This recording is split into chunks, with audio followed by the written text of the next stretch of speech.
Argentina, Cuba, Dominicana, Puerto Rico, Colombia. ¡Qué lindo! Las banderas de los países representados. Esto es River, señores. Somos River. Y ese aplauso que no se detenga, conectándonos con el resto del mundo, representándonos aquí, en este lugar del planeta. ¡Uy! ¡Arriba ese aplauso! ¡Qué lindo!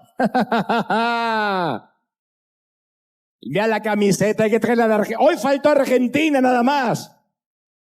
¿A dónde están los? Acá está Argentina. No, eso no es Argentina. Dios te bendiga. ¿Cómo están? Tomen asiento. Dios los bendiga a todos. Recién hace un momento estábamos clamando, orando por Cuba, orando por nuestros países de América Latina, y ahora nos conectamos aquí a toda la gente de Europa, África, Asia, Oceanía, América, que nos recibe durante tanto tiempo, exactamente desde allá, desde febrero, promediando febrero de 2020 hasta la fecha, han sido fieles. Gracias por estar del otro lado, gracias por escuchar estos mensajes y por ser fieles no solo a Dios, al Señor, a la palabra, sino ser fieles en la ofrenda, en la siembra. Siempre agradezco a todos los que siembran de distintas partes del mundo. Gracias porque hacen posible que podamos ser graneros en otras partes del planeta. ¿Estamos listos para lo que Dios nos va a dar? Digan conmigo, estoy listo. ¿Están listos, sí o no? Muy bien. Hace algunos años atrás me invitaron a dar una plática, una charla en la unidad penal número 3 de San Nicolás, una de las cárceles más antiguas de Buenos Aires. Le habían dado a esos reclusos un receso, una invitación a reflexionar, a pensar acerca de sus vidas, sus elecciones, algo que la gente fuera de esas paredes casi no acostumbra a hacer. Pero ahí, tras las rejas, siempre hay mucho tiempo para reflexionar. Y aquellos hombres estaban allí. Necesariamente no era un pabellón evangélico, simplemente invitaron a todos los que querían ir a la charla. Estaban allí para pasar una hora escuchándome por su propia voluntad, no era obligación. De modo que me regalaron su presencia, cosa que agradecí profundamente. Y debajo de esos rudos aspectos y esos corazones aparentemente endurecidos por la vida, por los infortunios, por lo que tuvieron que atravesar, yo pude divisar a niños encerrados en cuerpos, en piel de adultos. No recuerdo exactamente de qué hablé. Mentiría si dijera, dije esto y lo otro. Probablemente, como me conozco, hablé acerca de las prisiones de mi propia vida y que a veces podemos estar encerrados sin estar necesariamente en una cárcel regular como esta gente. Y en aquel salón, mientras que hablaba, por cierto, yo era muy jovencito, mientras que hablaba, algunas almas heridas comenzaron a sollozar y los vi llorando como niños frente a mí. Ahí estaban monedas perdidas, ovejas perdidas, hijos perdidos, pero no cualquier moneda, no cualquier oveja, no cualquier hijo. Yo sentía al Señor que susurraba, cuidado, cuidado. Estos son mis hijos, son mis ovejas, son mis monedas. Terminé la charla, algunos regresaron a sus celdas, pero un hombre de presumo unos 50 años, se quedó parado frente a mí, y cuando lo saludé y lo abracé, yo sentí que se desencadenaba una carga que parecía reventar un dique, porque comenzó a llorar con la angustia de un niño. Ver un hombre de estos llorar así te conmueve, te estremece. Yo no logré comprender toda la miseria y toda la humanidad que se desbordó en aquel pequeño abrazo, pero fue visceral, fue desgarrador. Finalmente el hombre se secó las lágrimas y me dice, ¿de verdad crees que Dios ama a un tipo como yo? ¿De verdad crees que Dios puede amar a un tipo como yo? No era una pregunta retórica, teológica, era una pregunta desgarradora. Me lo estaba preguntando alguien que quizá estaba allí por haber asesinado, por haber violado, estafado, en el mejor de los casos. ¿Quién sabe? Pero ahí estaba la pregunta. Este tierno ser humano porque no deja de ser un niño, e insisto, encerrado en el cuerpo de un adulto, me confió esta monumental pregunta. En otras palabras, me dijo, ¿Dios encuentra algo en mí que sea digno de amor? ¿Algo que valga la pena ser amado? Pienso que cada ser humano, desde que somos chiquitos, anhelamos escuchar, estoy orgulloso de ti. Ya sea porque hayamos hecho bien una nota en una calificación en un examen, porque hayamos hecho bien un deporte, pero generalmente nos alienta más cuando no lo dicen por nuestro comportamiento, sino simplemente por existir. Cuando nos dicen, estoy orgulloso de ti. ¿Por qué? Porque existes. No hay nada que sane más el corazón de un niño cuando le dicen, estoy orgulloso de ti, pero no por lo que has hecho, sino porque solamente estás, porque naciste. Yo siempre sostengo que las viejas heridas tienen una muy buena memoria, pero pésimas destrezas interpretativas. Porque si bien es cierto que el dolor mantiene los recuerdos frescos, también oculta a veces lo que realmente ocurrió. La mayoría de nosotros, dicen los psicólogos, no recordamos exactamente cosas de la niñez, son recuerdos de los recuerdos, lo que nos pareció vivir. La gran mayoría de las cosas son cosas que nos pareció vivir y las creemos como ciertas. No todo lo que recordamos como tal es así. Esto sucede cuando uno vuelve a la casa de su infancia y dice, ¿qué le pasó a ese tremendo árbol que yo me subía y hacía una casa arriba? Y papá nos dice, ¿es ese árbol? No, pues este es un bonsái. Este es el hijo del árbol. No, siempre fue así el árbol. Pero uno tiene un recuerdo de un árbol grandioso porque uno era chiquito. Después las cosas no son ni tan grandes, ni tan majestuosas, ni nuestra casa de la infancia era ese tremendo caserón que nos daba miedo. Cuando lo vemos decimos, ¿de verdad yo tenía miedo en esta casa chiquita? Porque uno cambia la percepción. Entonces, cuando somos niños, interpretamos incorrectamente a veces lo que sucede en nuestros hogares. Y llegamos a conclusiones equivocadas que las mantenemos incluso hasta la edad adulta. Por ejemplo, si el matrimonio de nuestros padres estaba en problemas, inevitablemente siendo niños personalizamos lo que ocurría. Decíamos, bueno, tal vez tenga que ver yo porque yo nací. Tal vez si ordenaba mi cuarto, mi papá se hubiese quedado en casa y no se hubiese buscado otra familia. Tal vez mamá se fue porque yo traje malas calificaciones y la harté. Tiene que haber sido mi culpa. Yo te conté en varias ocasiones que mi papá estaba decepcionado de mí. Al menos es lo que yo sentía de niño. Y era lo que yo creía. Nunca supe si mi papá estaba decepcionado o no. Porque jamás hemos tenido esa conversación y ya no la vamos a tener. Pero los niños que sufren abusos verbales o abusos físicos no pueden procesar que sus padres están equivocados. No procesan que ese que abusó es un monstruo. Un niño que padece abuso cree que lo que se vuelca sobre él, la rabia que se vuelca sobre él, es merecida. Los niños creemos que las palabras crueles que nos dicen son verdad.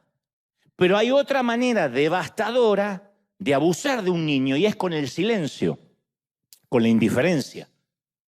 El suspirar de hartazgo, cosa que hacemos mucho los padres. ¡Oh, tres podridos! Voltear la cara, no contestarle, ignorarlo. Dejan al niño completamente frustrado, aplastado por la silenciosa mirada de la desaprobación. Y crecer con mi padre fue bastante desconcertante, porque técnicamente no era un hombre malo. Pero estar cerca de él era como caminar en un campo minado, con explosivos que durante la noche cambiaban de sitio. Entonces, yo no estoy emitiendo un juicio de valor acerca de mi padre, que como digo siempre, como no está, no se puede defender. De hecho, su chip de ser un buen padre fue aplastado por su propio padre, mucho antes de que yo apareciera. Pero yo creí que merecía la indiferencia de mi papá, porque estaba convencido que no había nada bueno en mí. Y cuando se ponía furioso y levantaba la voz, de levantar mucho la voz, yo siempre recurría a la misma frase. Yo decía, voy a ser un buen hijo, te prometo que voy a ser un buen hijo, te prometo que voy a ser un buen hijo. Y con el correr de los años comprendí que con cada repetición de voy a ser un buen hijo, estaba afirmando una creencia que me tomó décadas después de remover. Una simple y brutal declaración. Al decir, voy a ser un buen hijo, es que yo me consideraba un mal hijo. Y desafortunadamente, como dije el domingo pasado, hay gente que tristemente piensa que eso es el evangelio. Y lo que es aún peor, se difunde a través de tras los púlpitos durante años. Hay buenos hijos de Dios y hay malos hijos de Dios. Lo que es peor, hay hijos de Dios y hay hijos del diablo. Yo nunca recibí tantos ataques evangélicos como durante esta semana después del mensaje del domingo pasado. En aquel mensaje, Homero no es un hijo de Dios y otras legendarias mentiras evangélicas. Me liquidaron, me escribieron cartas, me escribieron estudios bíblicos. Estás haciendo perder a la gente. Un enojo. Yo digo, no se hubiesen enojado así si yo hubiese dicho, mire que no todos van a ir al cielo, solo unos pocos. Ahí me hubiesen aplaudido. Pero el decir que todos son hijos de Dios y que apenas invoquen el nombre del Señor, que apenas crean, eso los hace entrar en el reino, eso le movió la caspa a más de uno. Los que son pelones no sé qué se rascaron, pero se rascaron la cabeza. Se enojaron terriblemente. En fin, yo no sabía que mi padre en el fondo sufría de depresión. Lo entendí después de muchos años. Pero recuerdo que alguna vez, cuando yo tenía 5 años, él tomó un arma que guardaba por alguna razón, por temas de seguridad, en el cajoncito de la mesa de luz. Y mientras lloraba a gritos, decidió que iba a quitarse la vida. Se encerró en su galpón, en su carpintería que estaba al fondo del patio. Y mi madre me dijo que me encerrara en el baño hasta que todo aquello pasara, porque yo no tenía que ver a mi papá en esa condición. Pero de igual modo la curiosidad mató al gato, dicen por ahí. Yo me asomé y cuando él pasó muy borracho, me dijo, tu madre se está muriendo por tu culpa. Claro, el cáncer se había instalado en casa, mamá tenía los días contados y todo decía que si ella no hubiese quedado embarazada a la edad en la que quedó, el cáncer no se hubiese despertado. Por lo menos era la creencia médica de aquel entonces. Hoy el diagnóstico quizá hubiese sido diferente. Pero mi padre me dice, se enfermó por haberte parido. Y cuando me miró a los ojos, yo no vi otra cosa que odio. Está bien, estaba ebrio el hombre, pero un chico de 5 años, ebrio, no ebrio, sobrio, entiende una sola cosa. Yo amaba a mi papá. Y en mi mente de niño pensé que no podía él estar equivocado. Es tu papá el que te dice que eres hermosa o que eres un campeón. Es tu papá el que te lleva sobre sus hombros. Es tu papá quien se pelea con los monstruos debajo de la cama. Es tu papá quien te dice que vales mucho y que no debes conformarte con el primer tipo que te diga que eres hermosa o bonita. Pero ese día, ese papá, que aunque no me decía muchas cosas positivas, que siempre me trataba con indiferencia, confirmó lo que yo suponía y yo pensé que realmente había algo terrible en mí. Y decidí que nunca más iba a permitir que alguien se acercara lo suficiente para que vea lo mismo que mi papá había visto. Claro, no fue una decisión explícita, articulada de esta forma, porque yo tenía 5 años.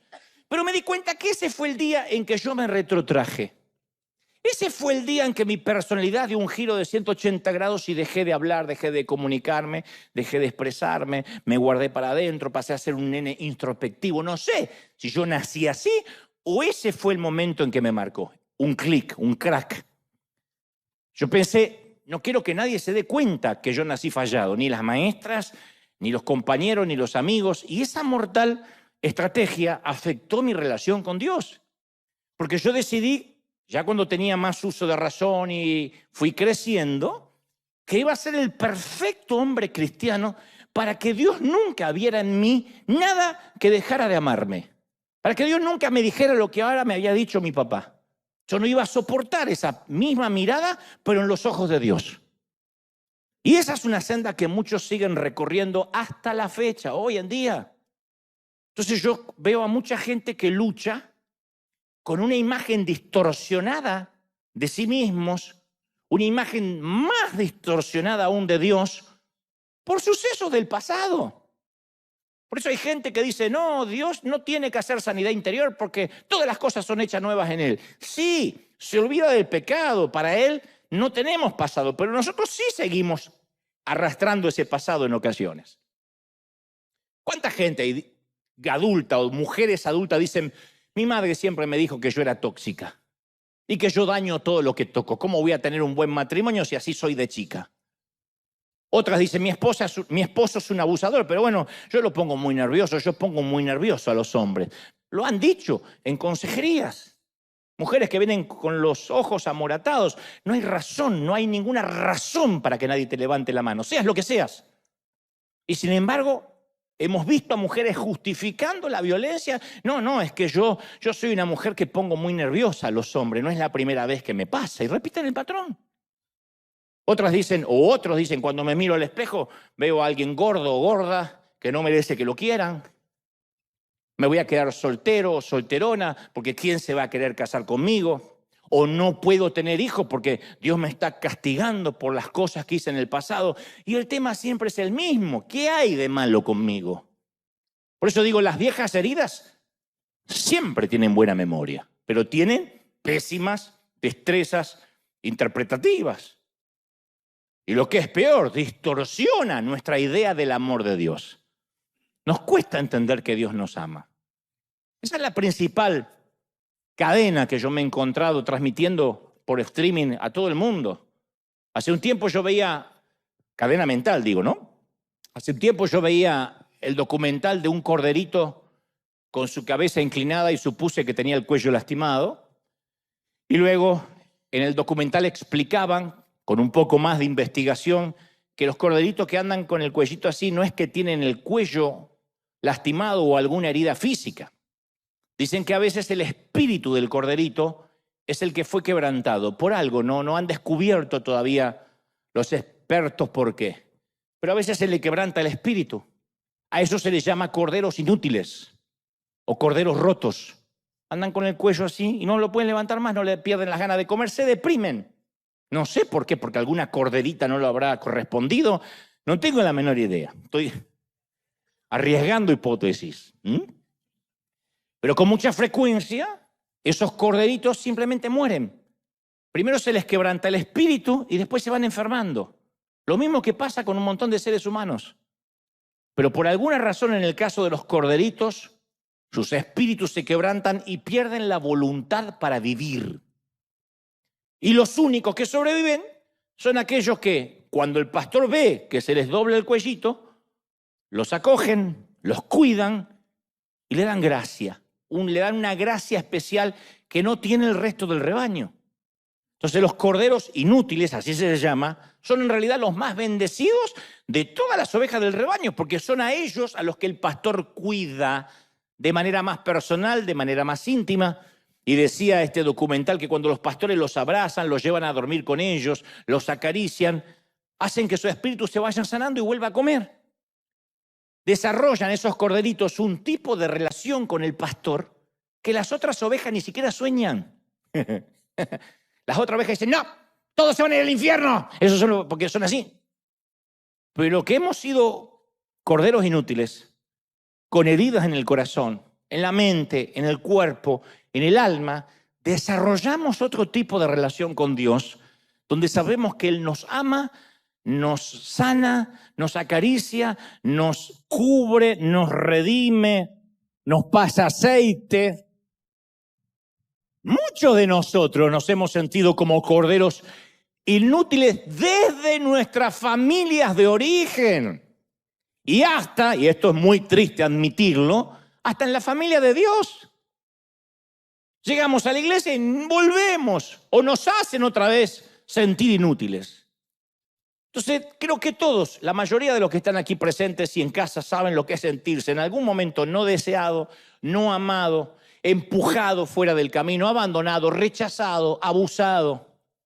Isaías 40:11 dice que Dios como pastor apacentará su rebaño y en su brazo llevará los corderos, en su seno los llevará y pastoreará suavemente a los recién paridos.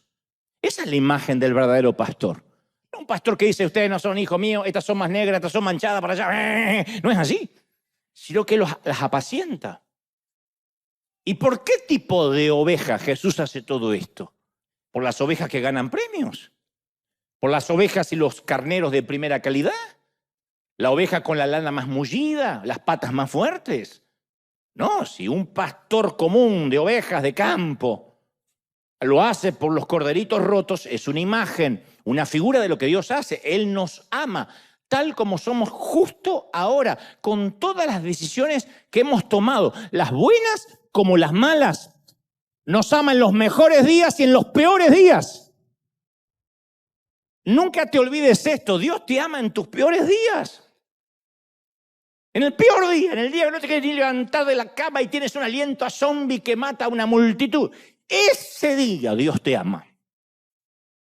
Con todos los secretos profundos y oscuros que guardamos a veces, que a su tiempo tendremos que poner a luz a la presencia del Señor, los que tratamos de ocultar. Pero solemos pensar que Dios tiene una inclinación a amar a aquellos que lo ponen más orgulloso por el comportamiento. Decimos, bueno, sí, no me voy a comparar yo con, qué sé yo, con fulanito de tal, con la pastora y la profeta tal.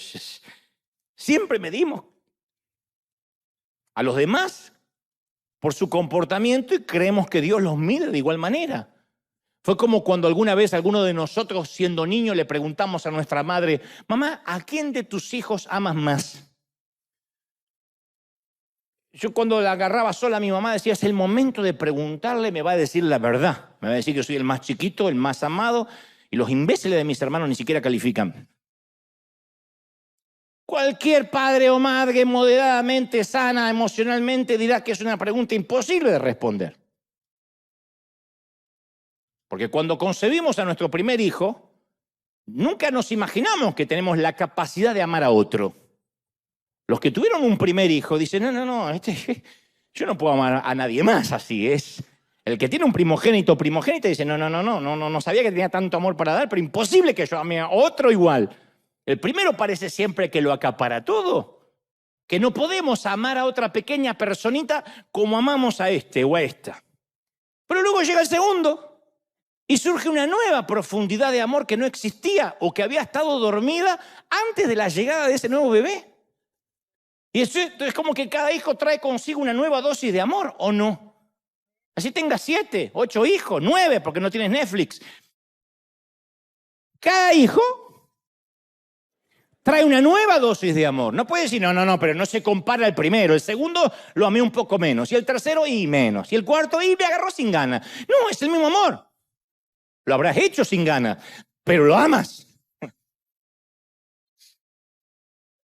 Entonces cuando yo digo, ¿cómo te ama el Señor? Lo he dicho desde la pandemia. Para muchos fue un bálsamo que sanó las profundidades del alma. Me han dicho, por favor, no deje de decir esa frase. Creyentes de años, haciéndome la misma pregunta que me hizo aquel recluso. ¿Hay algo en mí digno de amar? Hay un periodista, amigo, que no cree, pobrecito, ni en la luz eléctrica, ateo. Pero me dice, estaba pasando la peor crisis de mi vida, me estaba separando. Estaba viviendo uno de los peores divorcios que he tenido, porque él tuvo varias parejas. Dice, cuando yo salía de mi trabajo, me quedaba en la radio escuchándome tus reflexiones para al final decir, Dios te bendiga. Siempre te despedías con un Dios te bendiga. Yo tenía un espacio en Radio Vorterix, en Buenos Aires, también durante la pandemia, y otro espacio en CNN. Y al final yo decía siempre, Dios te bendiga. Y él esperaba esa frase. Dice, esa frase me daba fuerza para enfrentar el divorcio, me daba fuerza para pelear la tenencia de mis hijos. Esa frase la esperaba. Dice, un día no la dijiste. Un día no la dijiste. Y yo le digo, pero no es magia. Me dice, yo sé que no es magia. Pero no sabés lo que es para un tipo como yo que alguien le diga, Dios te bendiga. Porque yo lo hacía personal. Yo decía, ¿Dios puede bendecir a un tipo como yo? Pues yo soy un tipo malo. Yo soy un tipo malo y yo me apropiaba de esa palabra. Y cuando decías Dios te bendiga, apagaba el auto y empezaba la batalla en mi hogar. Pero necesitaba esa palabra. Por eso suelo repetir, tenemos que construir nuestra vida cristiana sobre la base del amor de Dios. Y no necesitamos ganar ese amor ni cargarlo. De alguna forma Jesús nos dice, vengan a mí todos los que están cansados y agobiados de religión, que yo los haré descansar. Te voy a quitar toda la atadura mental, te daré descanso. ¿Sí o no? Entonces, Ahora, el amor de Dios es radicalmente diferente a la forma humana en que nosotros amamos. Porque como humanos, a priori, en primera instancia, amamos a una persona que nos parece atractiva, físicamente, en su forma de ser, feo pero divertido, lindo pero le voy a poner algo de cerebro y vas a ver que va a resultar algo bueno, o linda, etcétera, ¿no? Entonces nos sentimos atraídos por ciertas cualidades que nos parecen agradables. Cuando amamos, en primera instancia somos atraídos, ergo, por lo bueno que percibimos en el otro. Sentimos amor por alguien por lo que vemos, en primera instancia. Y me gusta, y se ve bien, se ve linda, huele rico, qué sé yo. Ahora, a diferencia de nosotros, el Padre ama a aquellos que son indignos de ser amados apenas uno los ve. El Señor no nos ama según nuestros méritos, porque si ese fuera el caso estaríamos fregados. Lo hace porque Él es amor, esa es su esencia. Por eso podemos afirmar con convicción teológica, Él nos ama como somos y no como deberíamos ser. Nos ama como somos ahora, como somos. ¿Alguien lo cree, sí o no? Tal cual. Ahora, ¿podemos decir con absoluta convicción lo que el apóstol Juan escribe en su primera carta? He conocido y creído el amor de Dios que tiene para conmigo. Él se consideraba el discípulo amado. Él no decía, soy el escritor del Apocalipsis, soy, qué sé yo, uno de los 3 preferidos. Él decía, yo soy el amado. Yo después de tantos años te conté lo de mi papá, te conté lo que viví de chiquito, pero no para dar lástima. Yo después de muchos años puedo decir con convicción que le caigo bien a Dios, que sonríe al verme. Es más, que me ama con locura. Yo creo que Dios dice, estoy convencido de eso. Que me ama con locura, que cada vez que yo voy a orar, Él se sonríe, cada vez que me ve se sonríe. Por eso no te pregunto si te ama porque teológicamente y escrituralmente está obligado a hacerlo. Honestamente, quiero que respondas en tu corazón. ¿Tú crees que le cae bien a Dios? Bueno, ¿y los otros qué son? Una pregunta profunda, ¿eh? ¿Será que le caigo bien a Dios? ¿Que le caigo bien? Bueno, pero teológicamente, ¿qué significa? No, que así. Face to face, ¿le caes bien? En Isaías 49:15, Dios dice, ¿puede una madre olvidar a un niño de pecho? Olvidarlo, abandonarlo puede una madre. Hay madres que abandonan hijos, pero olvidarlo. Vieja, ¿vos no tenías un bebé? ¡Ah! Sabía que de algo me olvidaba. Hace 3 días. Puede olvidar, a menos que tenga un problema mental, psicológico, si no, se olvida. ¿Puede dejar de amar al hijo que ha dado a luz? Aun cuando ella se olvidara. Yo no te olvidaré, dice el Señor. Yo nunca te puedo olvidar. No es que Dios dice, te equivocas y te olvido. Pecas y te olvido. Te metes en lío y te olvido. Está bien. Tal vez seamos casi desechables, pero somos amados. Y Él dice, no te voy a olvidar. Y no podemos ser amados sin ser cambiados. Y acá se pone buena la cosa, porque cuando experimentamos amor desarrollamos belleza. Esto es verdad a nivel físico. Los psicólogos dicen que cuando alguien está enamorado, aumenta los latidos del corazón, bombea más sangre. Entonces la cara brilla más. Las ojeras y la panza desaparecen. O por lo menos algunos la meten así para adentro.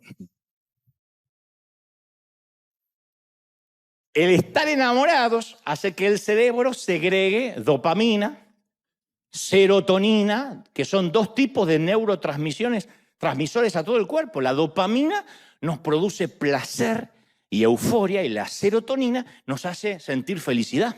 Eso no lo produce ninguna droga sintética. Las pupilas se dilatan. Para que una persona se vea más bonita, las pupilas tienen que estar dilatadas. Uno no es que dice, uy, te veo las pupilas dilatadas. Pero dice, ¿por qué se ve rico? ¿Por qué se ve rica? ¿Por qué se ve bien?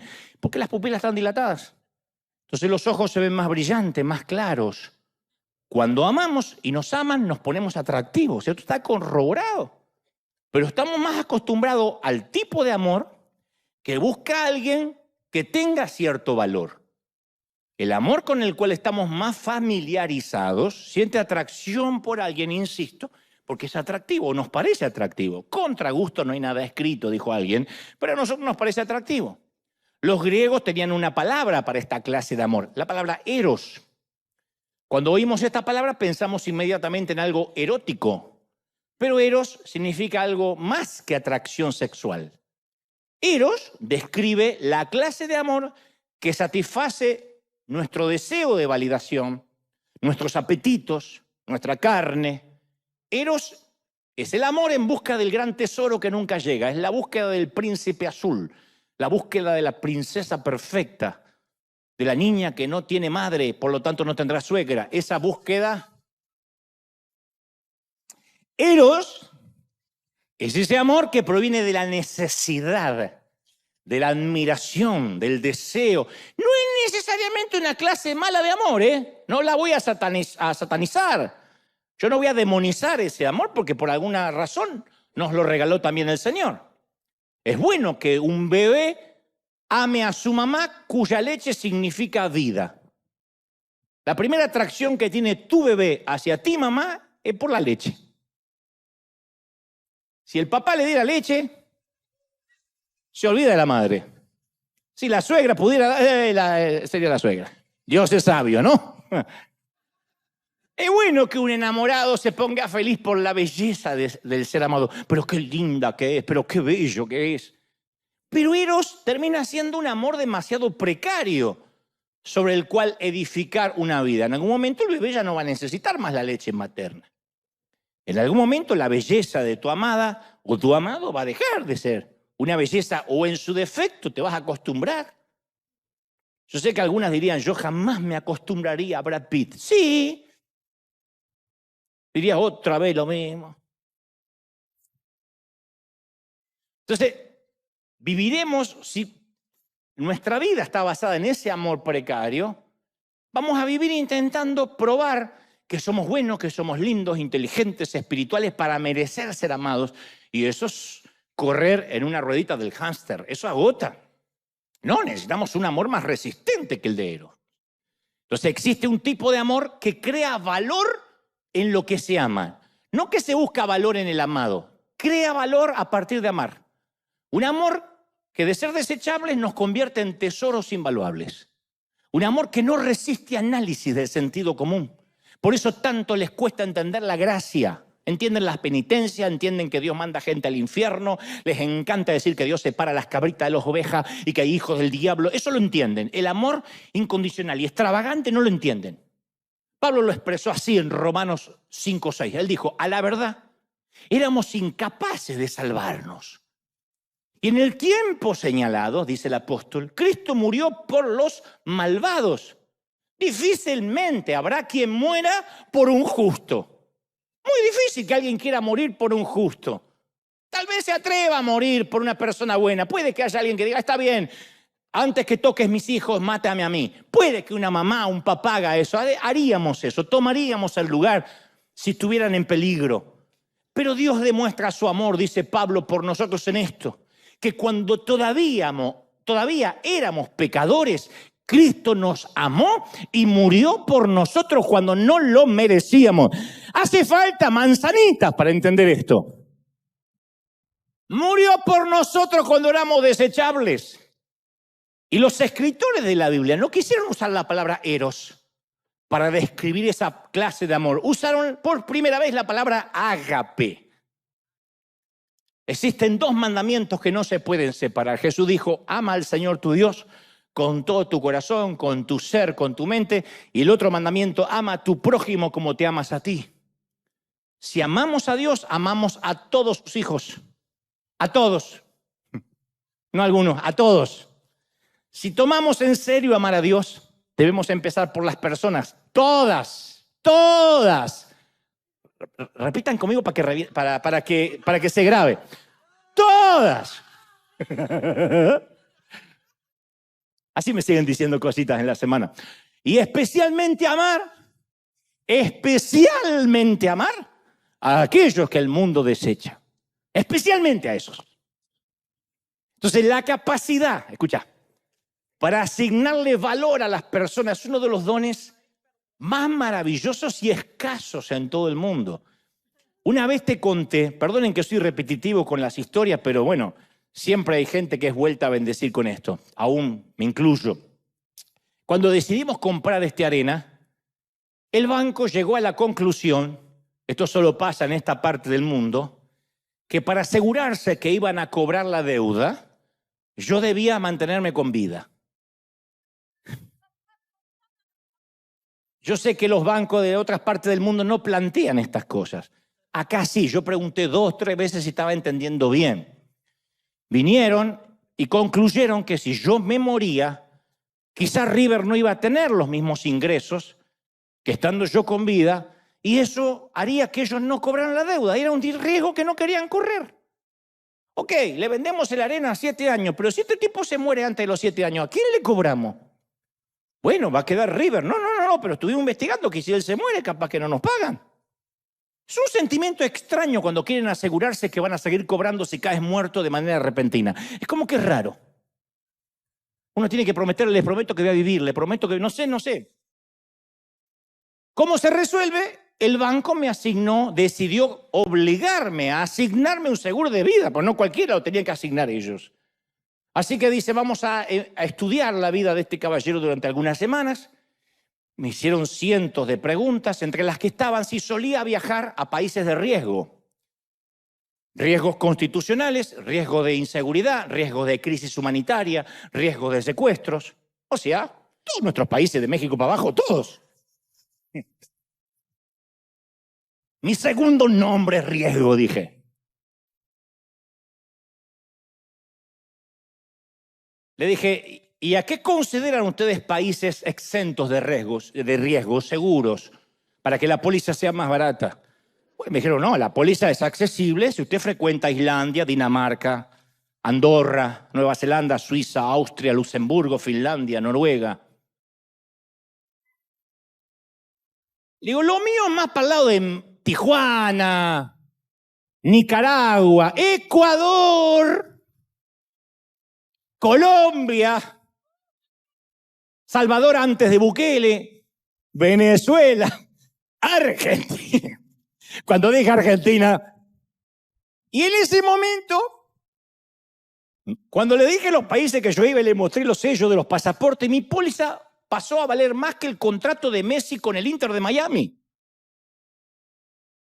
Luego de extensos exámenes de salud, de calcular cuántas familias dependían de que yo estuviera con vida, de observar los sellos del pasaporte, me asignaron un valor. Siempre es lindo tener un valor, pero es raro cuando te das cuenta que vales más muerto que vivo.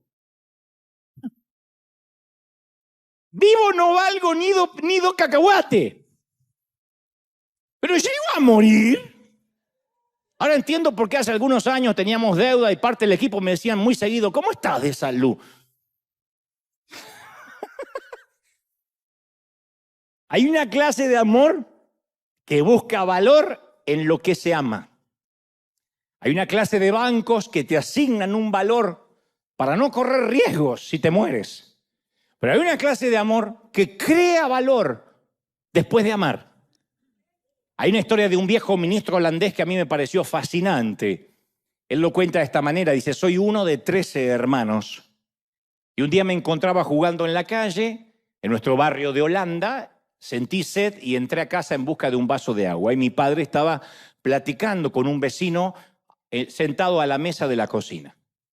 Mi padre no se dio cuenta que yo había entrado y el vecino le preguntó, ¿tienes 13 hijos? ¿Tienes algún favorito, alguno que ames más que los demás o que te enorgullezca más que los demás? Y dice él, yo me quedé quieto ahí con la esperanza de que sea yo, que es lo que todos los hijos hacemos.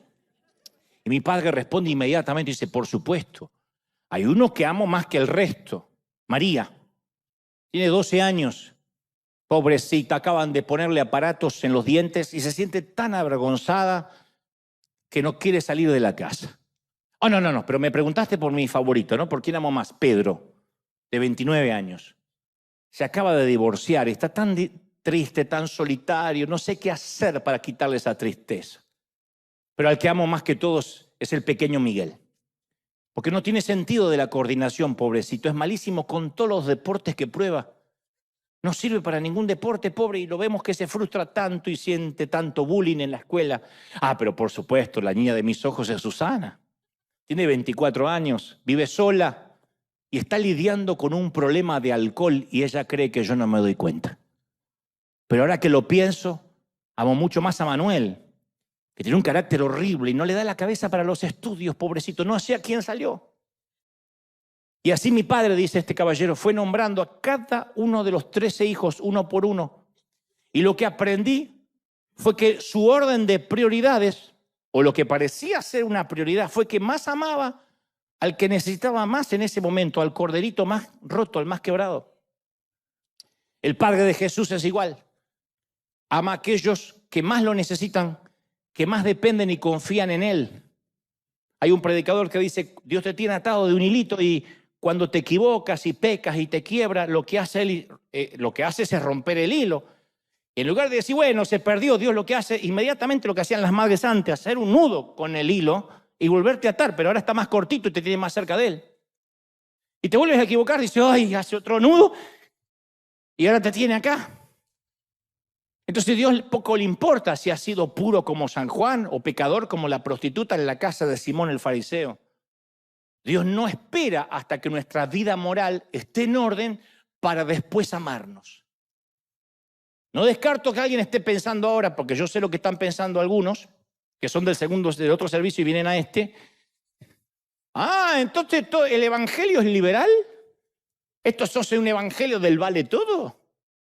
Tú sabes que tu pareja te ama, te pregunto, ¿es acaso esa confesión de amor una invitación a tener una actitud de todo vale? ¿En serio, mi amor, me amas mucho? Muchísimo. Ah, entonces me voy de juerga. ¿Es así? El verdadero amor, ¿qué provoca? Amor y fidelidad. Pero un amor y fidelidad en completa libertad. Yo te lo voy a explicar con estas magníficas frases. Querer y no poder es esclavitud. Querer hacer algo y no poder es religión. Si alguien dice, yo con todo gusto haría tal cosa, pero no quiero ofender a Dios, eso es esclavitud.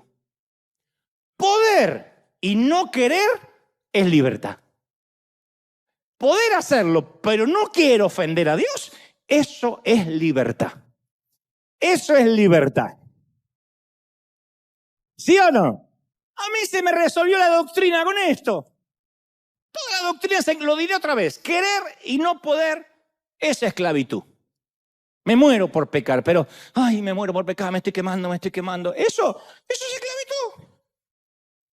Poder pecar y no quiero, es libertad. Juan 8:36 dice, si el Hijo los liberare serán verdaderamente libres. Y Pablo dice que nuestra libertad no es una licencia para pecar. Uy, me voy a congregar en River porque ahí podés hacer cualquier cosa. No, el que busca licencia para pecar la va a encontrar en cualquier lado. Gálatas 5:13 dice, ustedes han sido llamados a ser libres, pero no se valgan de esa libertad, dice el apóstol, para dar rienda suelta a sus pasiones. Al contrario, el Señor te dice, ámame desde la libertad. Es lo que una pareja sana y saludable hace. No sirve que te cases y que tu cónyuge te ponga un chip para seguirte a dónde vas.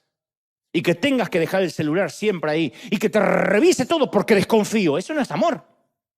Eso es manipulación en todos los órdenes. Y tú dices, bueno, pero yo no le puedo dejar. ¿Por qué no tengo que saber? Porque amar es libertad. Si te va a engañar, te va a engañar igual. Tengas todos los passwords o no los tengas. Se ama desde la libertad. Yo predico para que seamos libres. Transmito esa libertad que el Padre me da a mí. Y después que cada uno haga lo que quiera con su libertad. El Señor los hizo libres en el huerto del Edén. No quería tener robots. No quería tener ángeles que están obligados a servirle. Él dijo, les voy a regalar el libre albedrío, hagamos al hombre a nuestra imagen. Y les puso un árbol que muchas veces dijimos, ¿para qué cuerno se lo puso? Para que sean libres. Y cuando uno es libre, nuestra sangre noble nos obliga a cambiar. No porque nos obligan, porque queremos. Ya no hay necesidad de ley. Un niño no necesita que le enseñen a amar a su mamá.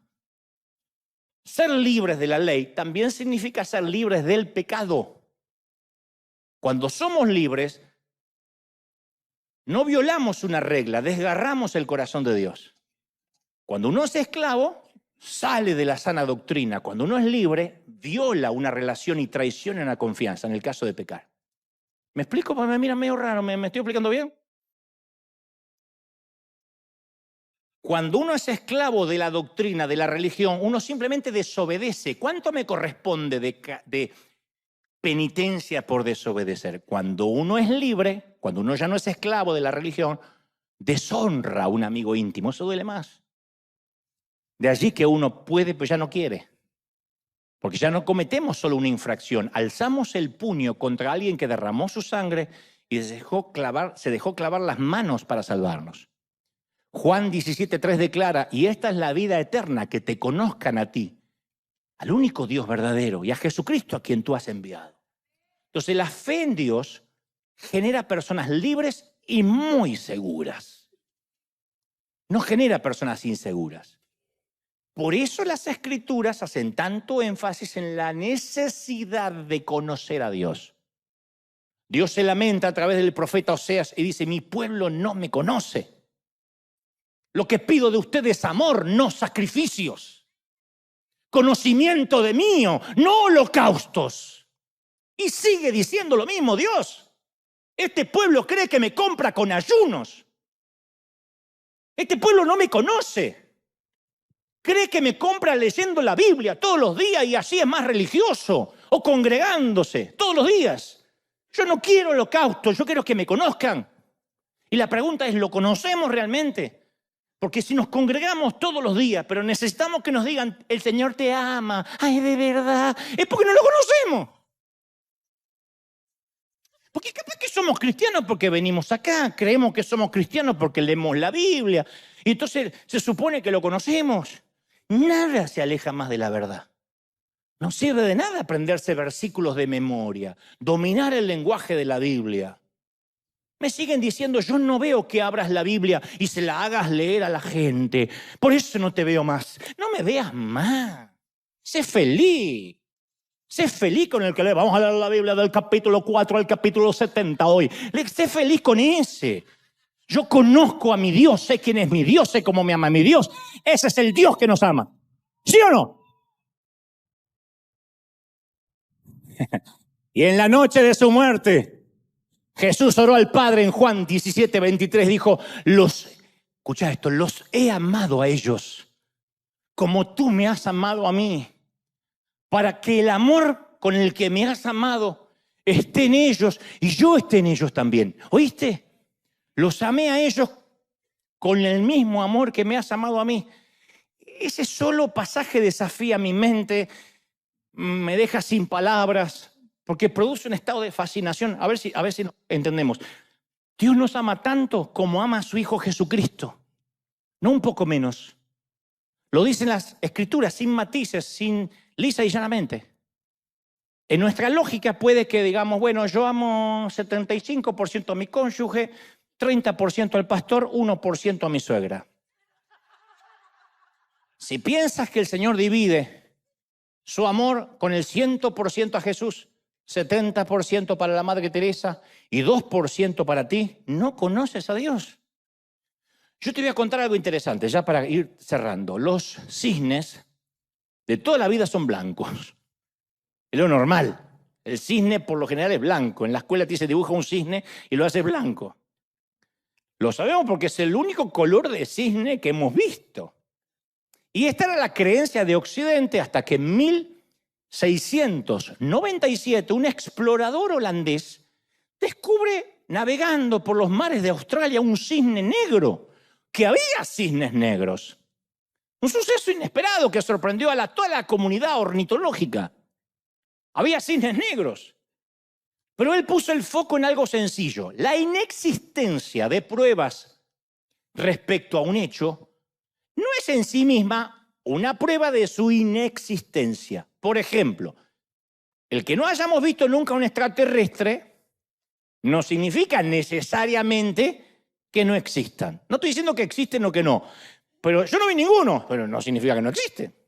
Hay miles, millones de cosas de las galaxias que no hemos visto. Y eso no los hace inexistentes. Inspirándose en este evento ornitológico, un filósofo y economista llamado Nassim Taleb publicó en 2007 su libro El cisne negro, la teoría del cisne negro y su impacto en lo improbable. Y según Taleb, dice que un cisne negro es un acontecimiento o un suceso que nadie esperaba, extravagante, va más allá de lo que esperamos, no resiste ningún pronóstico. Entonces, en otra palabra, un cisne negro es algo que representa la sorpresa, un gran impacto. Es como ver un argentino humilde, un mexicano que no come picoso, ¿no? Entonces, pero al cisne negro se lo suele relacionar con eventos trágicos. Por ejemplo, la peste negra del siglo XIV, que asoló Europa y mató en Europa del 30 al 60% de la población. 25 millones de europeos murieron, además de casi 60 millones de África y Asia. Después, en los siglos XX y XXI, aparecieron otros cisnes negros, la epidemia de gripe de 1918, las dos guerras mundiales, la disolución de la Unión Soviética en el 91, el atentado a las Torres Gemelas en el 2001, la pandemia de finales del 2019. Pero la teoría del cisne negro aplica para definir también algo extravagante como un amor que nunca se vio, que no resiste análisis ni sentido común. Y muchos teólogos coinciden en que la manera que Dios ama a nosotros, sus hijos, es una suerte de cisne negro. Y que cualquier ser humano que trate de filtrarlo a través de la lógica no lo va a entender. Por eso dice, no, Dios no puede amar a todo el mundo, no, todos son hijos de Dios. Porque la simple noción que el amor de Dios llega hasta nosotros sin costo alguno, sin condiciones, va contra todos los instintos de la humanidad. El sendero budista, la doctrina hindú del karma, el pacto judío, el código legal islámico, ofrecen una manera de ganarte el amor de Dios. Solo Jesús se atrevió a dar lo incondicional y escandaloso. Solamente al que invoque el nombre del Señor será salvo, porque Él te amó antes de ir a la cruz. Alguien tiene que decir, ese es mi Dios. ¡Aleluya! Y como Dios es conocedor de la resistencia que oponemos a las cosas que son gratuitas, decimos, cuando la ofrenda es grande hasta el santo desconfía. Entonces Jesús hablaba mucho de gracia. Él describió el mundo lleno de gracia. Dijo que el sol sale para todos. El sol sale para buenos y malos. Las aves recogen gratuitamente las semillas, no aran, no cosechan, no almacenan. Jesús veía la gracia por todas partes. Nunca la analizó, nunca la definió, nunca usó la palabra gracia. En lugar de usar la palabra gracia, la comunicaba con relatos que conocemos como parábolas, que no son relatos que él usaba para mantener la atención o poner verdades teológicas. Eran como guiones calcados de su vida. Él era el pastor que dejó la seguridad de su redil para salir en la noche oscura y peligrosa del exterior. Él recibía a los publicanos y a las prostitutas en su mesa. Él vino en busca de enfermos y no de los sanos, en busca de injustos y no de los justos. Qué distintos son estos relatos a las ideas que yo tenía de Dios cuando era chiquito. Porque mi papá me dijo, por tu culpa mamá se muere. Y yo pensé que muchas cosas a partir de ahí iban a ocurrir por mi culpa, entre ellas que Dios no podía amarme. Yo veía a Dios que me perdonaba, pero a regañadiente, que estaba harto de borrarme del libro de la vida. Siempre lo vi como una amenaza distante, amenazadora, igual que mi papá, con minas que podían explotar, pero que cambiaban de sitio durante la noche. Siempre pensé que Dios prefería que le temamos antes que le amemos. En cambio, Jesús habla de un padre que se humilla en público, que sale corriendo para abrazar a un hijo que derrochó la mitad de la fortuna y él corre para abrazarlo. No sermonea con solemnidad. Espero, hijo, que hayas aprendido la lección. Habla de un júbilo, de la alegría. Este hijo estaba muerto y ahora revivió. Estaba perdido y lo encontré. Y después palabras de gozo, hagamos una fiesta que mi hijo ha vuelto. Entonces los brazos de Dios siempre están extendidos. Somos nosotros los que nos apartamos de Él. Pero ¿cómo nos cuesta horrores entenderlo? El amor de Dios es ese cisne negro de la historia. Un ama de casa dando gritos de júbilo porque encontró una moneda. Yo cuando veo un ama de casa diciendo, ¡ay, encontré la moneda! No es la imagen que me viene de Dios cuando pienso en Él. Sin embargo, esta es la imagen en que insistió Jesús. Mi papá es como la señora que encuentra la moneda. El relato del hijo pródigo aparece en un conjunto de 3 relatos. La oveja perdida, la moneda perdida y el hijo perdido. Y todos tienen la misma idea. Todos subrayan la sensación de la pérdida, la emoción del encuentro y la fiesta después por haberlo encontrado. Jesús vino para demostrar que es un Dios santo, que recibe las peticiones de una viuda con 2 blancas, de un centurión romano, de un miserable publicano, de un ladrón en la cruz que clama a último momento. Hace tiempo una mujer divorciada me contó que en cierta iglesia, afortunadamente no fue acá, fue con su hija de 15 años cuando se le acerca una pastora, la esposa de un pastor, y le dice, he oído que usted se está divorciando, lo que no puedo entender es que si usted ama a Jesús y su esposo ama a Jesús, ¿por qué se atreven a hacerle esto a sus hijos? No se atreva a separar lo que Dios juntó. En realidad esa esposa del pastor, contaba a esta mujer, nunca le había dirigido la palabra antes, pero apenas se enteró que estaba en crisis, se acercó para exhortarla delante de la hija. Y esta mujer me dice, yo no sé si estoy haciendo bien o mal. Lo doloroso es que mi esposo y yo amábamos mucho a Jesús. Y nuestro matrimonio estaba destruido. No teníamos esperanza de restauración, pero si tuviéramos alguna, ese día se me fueron las ganas, porque yo lo que necesitaba de esta mujer es que me abrazara y me dijera cuánto lo siento, estamos contigo, pase lo que pase. Me habría hecho sentir amada, que es lo que no siento. Pero en el fondo yo sé que ella no vio a nadie digno de amar. Entonces yo digo, ¿dónde sacamos esa idea? ¿Por qué creemos que Dios nos amó porque fuimos dignos? O que está bien, éramos indignos, nos amó, pero ahora tengo que ser digno para ganarme ese amor. Yo cuento siempre esa escena de la película Tallo de Hierro. La comenté en varias ocasiones, interpretadas por Jack Nicholson y Meryl Streep, que salen de una taberna y se encuentran con una anciana ebria tirada en la nieve y discuten qué hacer con ella. Nicholson pregunta, el personaje de Nicholson, ¿está borracha o es un indigente? Y ella responde, el personaje de Meryl Streep dice, es una indigente, lo fue toda la vida, la conozco.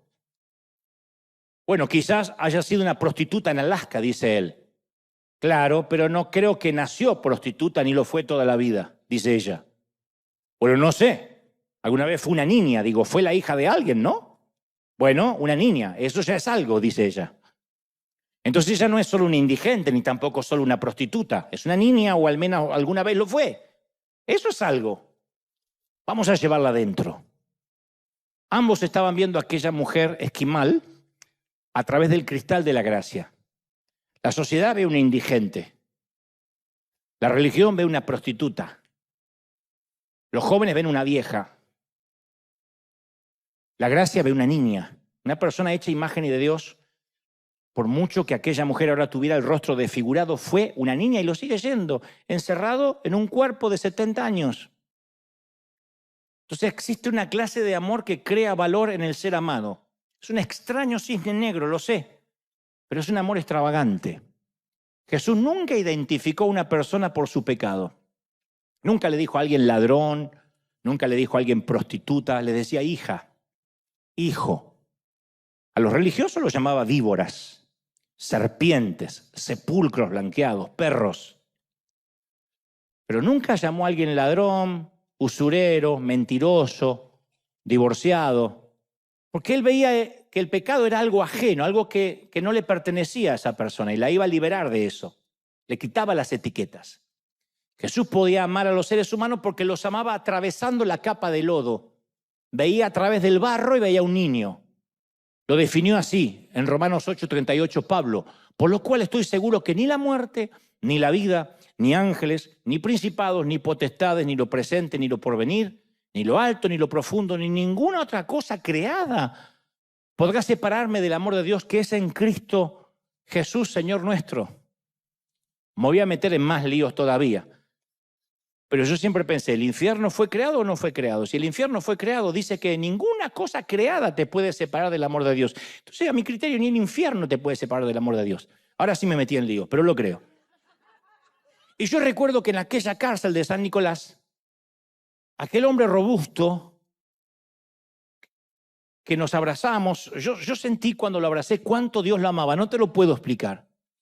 Porque yo solo veía un tipo rudo, no voy a decir y yo lo amé. Yo vi un tipo rudo y hasta con un poco de miedo, de 50 años, yo era jovencito, que al fin y al cabo estaba allí pagando su condena con la sociedad.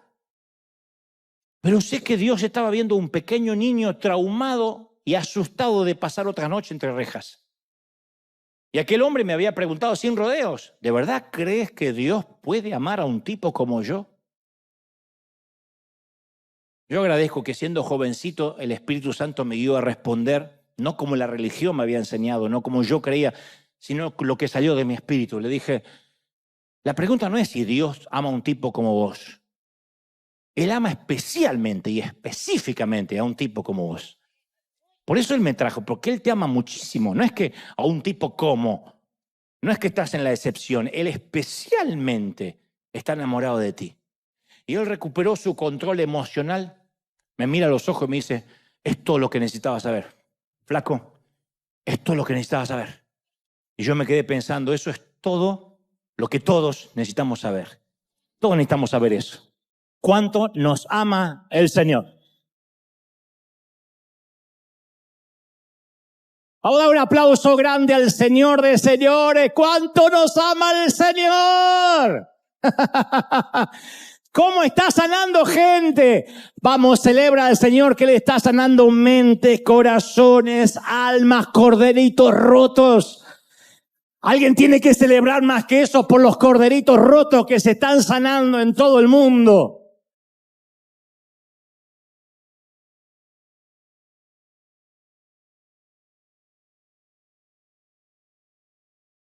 Me dice alguien que no conozco y me manda un correo, me dice, estás fallando tanto en la teología y cuando llegues al cielo te vas a arrepentir.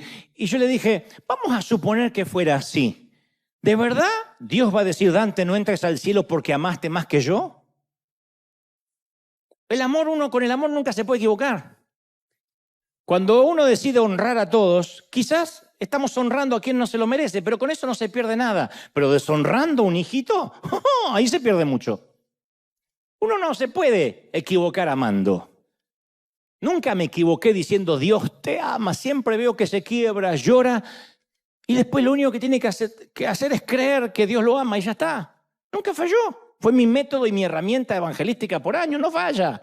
Ama a alguien y cuando se sienta amada va a aceptar lo que sea. Pero trata de venderle primero algo para que lo amen y vas a ver que se cierra. Te dice, no, yo con la religión no, no, los pastores no, sacan la plata. No, los curas son todos unos. No, la gente levanta, y tiene razón de levantar sus barreras mentales, sus prejuicios. Porque no son amados. Pero cuando uno ama, abre las puertas de cualquier corazón. No nos vamos a equivocar por amar más. El Señor no va a decir, uy, en River amaban más de lo debido. No, nos van a decir, cuidado, no desprecies a mis pequeñitos. Tú no decides quién va al cielo y quién no. Tú no sabes cuánto es mi amor. Mi amor es un cisne negro, es extravagante. Tú nunca lo viste, no lo entiendes, no lo comprendes. Así que acéptalo por fe. Cuando te cueste entender cómo Dios ama a determinada gente. Si Hitler se arrepintió en el último minuto, ¿fue salvo? Y claro, si no, toda la Biblia fue una mentira. Cualquiera que se arrepiente e invoque el nombre del Señor no tiene que pagar. Si no, el ladrón de la cruz, como que se fue al paraíso. ¿Quién sabe cuánto robó? ¿A cuántos violó? ¿A cuántos mató? ¿O pensamos que era un pecadito así nomás y por eso el Señor dijo, te llevo? Aquel que se arrepienta, aquel que invoque el nombre del Señor, es un hijo de Dios potencial, siempre lo fue. Solamente que el creerlo hace que se produzca esa simbiosis maravillosa, esa adopción de la que habla el apóstol Pablo. Eso de decir, Abba Padre, y empezamos a decir, siempre fuiste mi papá. Pero no somos el huérfano que adoptó por lástima. Te ama el Señor. Y si todavía aquel caballero de la cárcel de San Nicolás supongo que quizás ya está libre, está en alguna parte del mundo y recuerda aquel encuentro, habrás sabido que Dios siempre te amó. Cuando estabas en la cárcel y ahora que estás libre. Cuando cometías el delito y cuando te arrepentiste. Dios te ama en los días malos y en los días buenos. Te ama tal como eres y ese amor merece correspondencia. Vamos a corresponderle a Dios. ¿Cuánto lo creen y lo reciben? Díganme amén. ¡Aleluya! Levanta tus manos al cielo conmigo, Padre. Gracias por esta mañana, tarde, noche, en cualquier parte del mundo. Levanta las manos, querido River.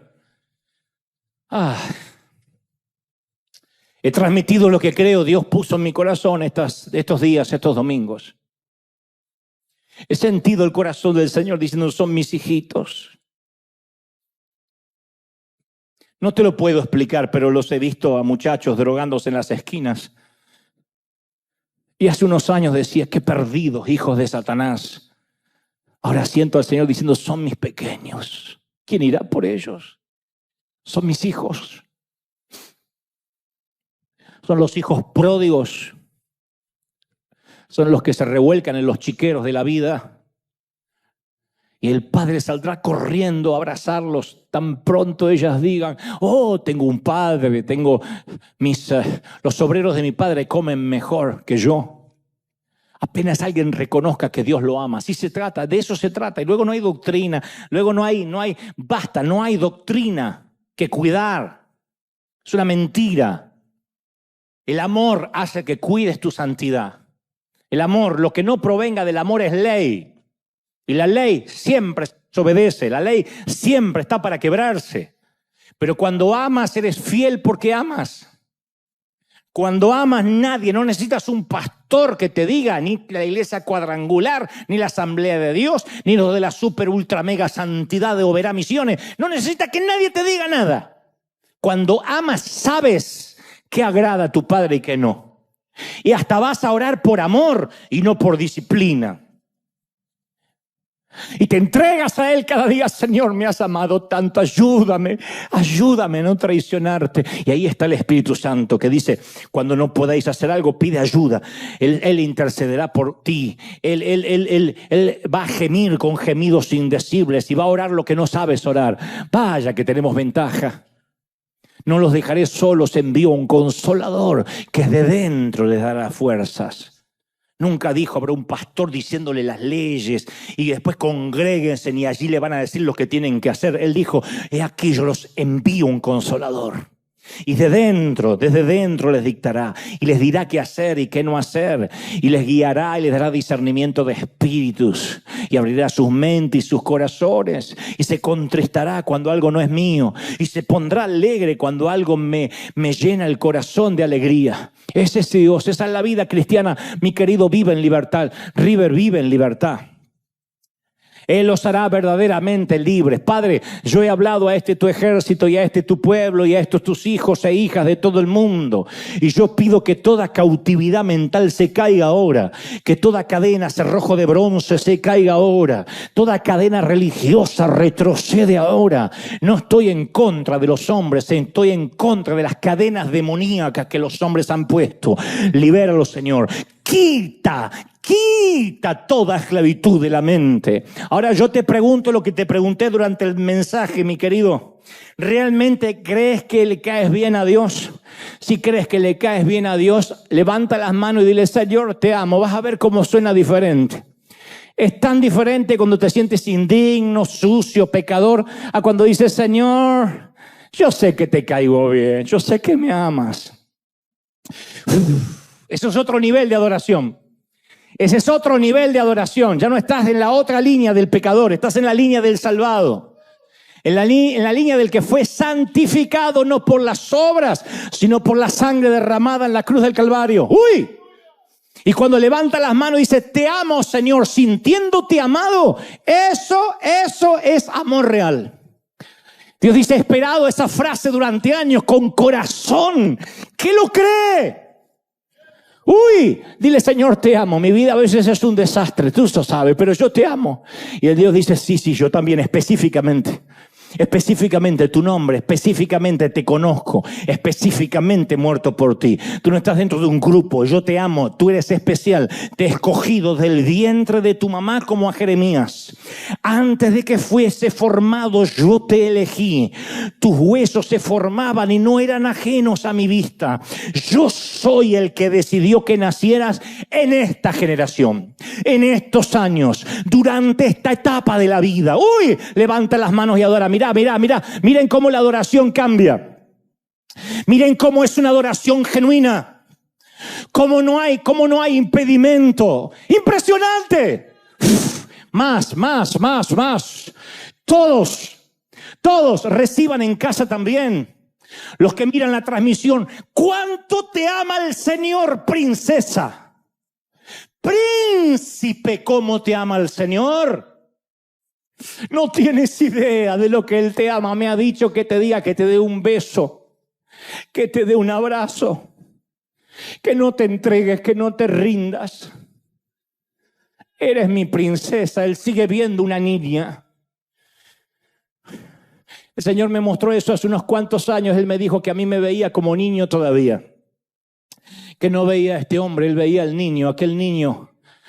Y que él abrazaba a ese niño, que él le decía, no estás solo, sí eres amado, no fuiste un accidente, no fuiste culpable del cáncer de mamá. Yo no revoleo los ojos, yo no te ignoro, yo no suspiro de hartazgo cuando te veo. Se me llena el corazón de alegría al verte, Dante. Y eso me ha sanado. Por eso no me importa lo que diga la gente, porque nada... Teme a Dios, ama a Dios y te importará un cuerno lo que diga la gente.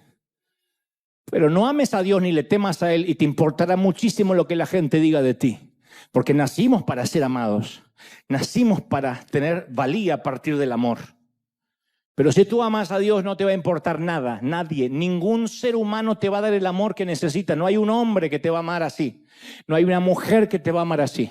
Ni tus hijos te darán el amor que solo el Padre te puede dar. Dile, Señor, yo te amo. Comienza una relación romántica. Padre, gracias por hoy. Por las lágrimas, por la gente, por la alegría, por el gozo. Los envío a casa sin carga, libres.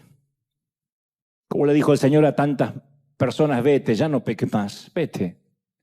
Sé libre, sé feliz. Sonríe mucho, baila mucho, disfruta la vida, ríete. Come con los tuyos, bebe con los tuyos, disfruta, baila todo lo que puedas. Sé un cristiano libre, de manera que los vecinos digan, yo quiero tu felicidad. ¿Cómo se logre? Tú le hablarás de esta libertad. Sé libre. Incomodará la teología de tanto, pero vístete como sientas de vestirte, vive como quieras vivir y todo basado en ese amor, no falla. Yo sé que nadie va a pecar ni a hacer nada raro si está basado en el amor. La ley se rompe. El amor nunca. El amor siempre funciona. Dios te bendiga, Dios te guarde y haga resplandecer su rostro sobre ti. Chau, gente de todo el mundo. Los espero en la semana. Chau, hasta el domingo que viene. Chau. Bendecido, gente.